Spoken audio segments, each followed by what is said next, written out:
ಕಾರ್ಕಳದಲ್ಲಿ ಮತ್ತೆ ಗೋಕಳ್ಳತನ ಪ್ರಕರಣಗಳು ಬೆಳಕಿಗೆ ಬಂದಿದೆ.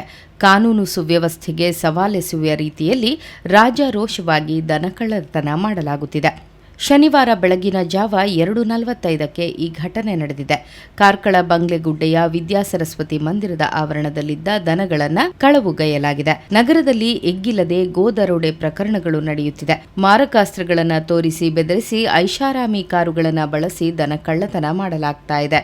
2 ದಿನಗಳ ಹಿಂದಷ್ಟೇ ಹಗಲಿನ ವೇಳೆಯಲ್ಲಿ ಗೋಕಳ್ಳತನವನ್ನ ಹಿಂದೂ ಕಾರ್ಯಕರ್ತರು ಪತ್ತೆ ಹಚ್ಚಿದ್ದರು. ನಕಲಿ ನಂಬರ್ ಪ್ಲೇಟ್ ಬಳಸಿ ಓಮ್ನಿ ಕಾರಿನಲ್ಲಿ ದನಗಳನ್ನು ಸಾಗಾಟ ಮಾಡಲಾಗುತ್ತಿತ್ತು.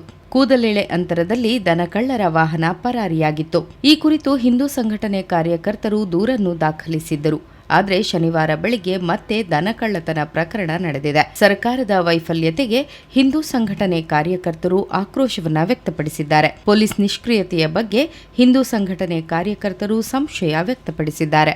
ಕಾರ್ಕಳದಲ್ಲಿ ರಾಜಾರೋಷವಾಗಿ ಗೋಕಳ್ಳತನ ಆಗ್ತಿದೆ.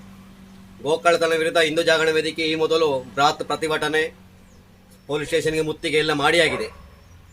ಆ ಪ್ರತಿಭಟನೆ ಮುತ್ತಿಗೆ ಆಗುವಾಗ ಪೊಲೀಸರು ಏನೋ ಕಾಟಾಚಾರಕ್ಕೆ ಒಂದು